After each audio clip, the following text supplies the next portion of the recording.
Yeah, welcome back to DXB Today, a show that's focusing on a number of topics today, but the main theme is awareness, and awareness for neurodivergence and other conditions here. Are we more aware? Are we more understanding? Are we less judgmental these days? Well, all of our guests obviously contributing to that a certain degree at the moment. Let's get our next guest, or introduce our next guest, who is the head chef at the, well, a bit of a quirky cafe, but also a gallery as well. Quirky in the best manner of words, of course. Maison 15, who openly welcomes neurodiverse talent. Please welcome Rita Soueidan, who's joining us live. Thank you so much for having me on. Rita, thanks so much indeed for being with us. Thank you. Really appreciate your time, and appreciate everything you're doing. Talk us through your story though, because you made a choice. You made a choice to support neurodiverse talent. Yes. Why? Well, I think it's everybody deserves a chance at employment and financial stability, and for me, it makes me happy to know that I'm able to make a positive difference in someone's life. How it started, so my story is, I'm very good friends with Jean Winter, and Jean is the founder of Touch Dubai. Touch Dubai is an inclusive talent management and disability inclusion consultancy agency. What does that mean? So that is, it's a business that is CSR focused, and basically it's a community of like-minded individuals that have come together to make a positive change through acts of kindness.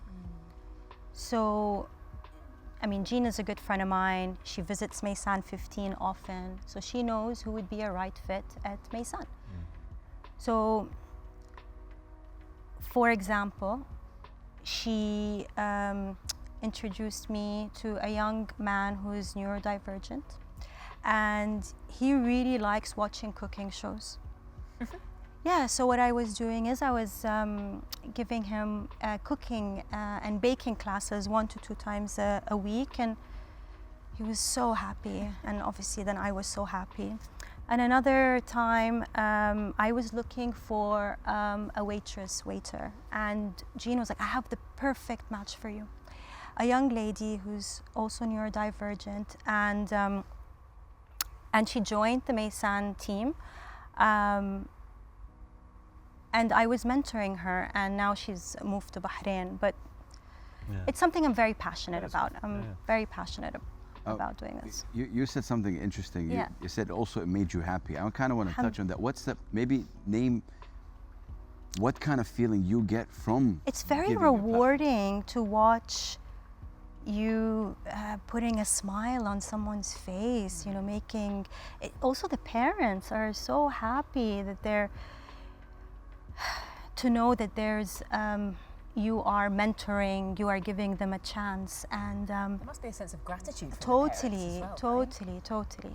So, and I'm also blessed because my team is also the same, similar. They're also patient and understanding. You know, so I'm happy that we can do this. It's interesting because you've both touched on the word patience. You're saying it already, and it's a word I've actually never connected when speaking about neurodiversity. Why is that element so important? Well, I mean, everybody is different, right? Everybody works differently, thinks differently. Nobody is the same. So when you are mentoring or when you are employing and somebody who's neurodivergent, they're going to communicate differently. They're going to have different preferences, different wants, and so there needs to be that adaptability, flexibility, understanding, patience, because they can, I mean, I've heard stories, I think Louise would know much better than me, I heard stories where they're not really looked after, you know, it's just a checklist.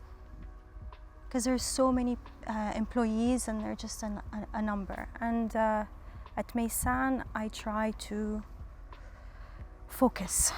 And my goal is to get them to understand and to learn and to grow and to reach their full potential. So And I'm curious about like with all the experience that you had with diversifying your workplace and including neurodivergent talent into it, what advice would you give other workplaces that want to be inclusive? Yeah, so I would suggest the first thing to do is to educate the entire team about neurodiversity, so that they can have a basic understanding, right? And then also that will create a more supportive and inclusive environment. And then I would say work closely with the individual. You know, touching on my last point, everyone's different. They're going to have different communication styles, different preferences, different wants. They need to be understood. There needs to be flexibility. And then I would also say open communication, so that everybody is comfortable to discuss their challenges and their wants. So. You know, Rita, you touched on something very important, and as parents, as autism parents, the number one thing that scares us is what happens when we leave this earth to our kids. So I want to there's no question, but I just want to say thank you to you and anybody else who gives a platform, because really that's the number one worry for anybody watching. They'll tell you that. I don't know what will happen to my son if I leave this earth right now, because he can't be on his own. So to have a platform like that, we need to amplify that, and we need to kind of double, triple, 10 times these opportunities. So more power to you, and keep doing the work. Thank you so much. Yeah, it's a real worry of parents worry, understandably, you know. In terms of advice, and again, I go back to what Big House was saying a little earlier on about the challenges. You know, it's not perfect. It's imperfect in itself, but you make the best of it, etc. You get up and you do it as you heard on the trailer just a minute ago.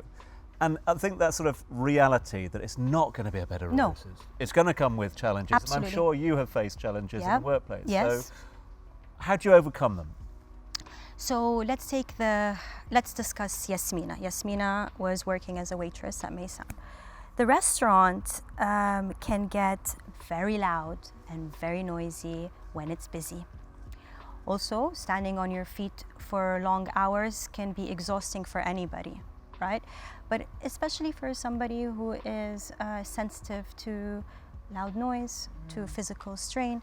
So fortunately, Yasmina would communicate that to me. So she would let me know when she needed a quiet space so she can focus, or when she could take a break so she could rest. Also, when it's busy, I would offer extra support to break down the tasks for her so that she's not overwhelmed. And so she was able to handle the workload while still being comfortable. Wow. So you're doing big things, Rita. Alhamdulillah, honestly. thank you so much. Thank you so much, Rita, for being with us today Thank and you. for telling us more about your wonderful work with neurodivergent children and how other workplaces can actually learn from you as well and implement that hopefully Thank soon you to their so much. workplaces. And I know where I am going this weekend. Yeah, I'm waiting for Heading you. to Maison 15, yeah, definitely. Thank you so much. Thank you so much. But I think now it's time with you, Katie, and DXB in 60. That's right. And this is the time of the show where Big Hass is going to look at me frightened, because I don't know if you know about this. No. We're going to do a little quick fire questions. We want to find out more about Big Hass, radio star, autism dad. Listen, they're quick fire questions. We want to get to know as much about you as possible in 60 seconds. Are you ready, my friend? It's going to be interesting. We will put 60 seconds on the clock and we will start in 3, in 2, in 1. Let's go. What is one myth you would love to bust about autism? They're not geniuses at math. Right, true. Do you have a motto in life and in work? What is it? God doesn't give you something you cannot handle. If you could have an AI assistant, what tasks would you want it to do for you? Destroy yourself. If you could have dinner with anyone, either with us or not, who would it be? Dr. Shaquille Rashan O'Neal. Oh, why? Oh, Kill. sorry. One of my I know heroes. exactly who that is. We can edit that. No, I'm joking. Right, best part about being a dad? Oh, man. You got me there, Katie. I You know. got me Quick fire as well. The fact that you're able to impact somebody else's life. This is it, to be honest. Like, Ahmed, I love you, man, wherever you are. I love that so much. Listen, you're a radio host yourself. What's been your best interview you've ever done? Wow. DJ Kool Herc. He's the founding father of hip hop. No one knows his name. All these rappers and hip hop artists claim to be in the culture. No one knows his name. He was 70 years old when I interviewed him. He's the reason why hip hop is created. So this was incredible to me. That's an amazing answer. We are out of time, Big Hass, but I'm glad we got to know you just that little bit better. You got me there. Thank you. Love you guys.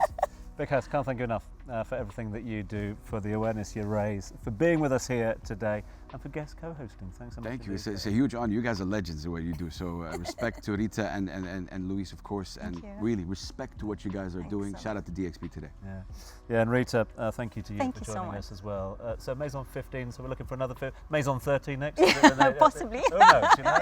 Yeah, so these guys might be shooting off now, but you're staying are exactly there. Why? Because we've got an award-winning harpist to play us out straight after this. Slavrada is coming up next.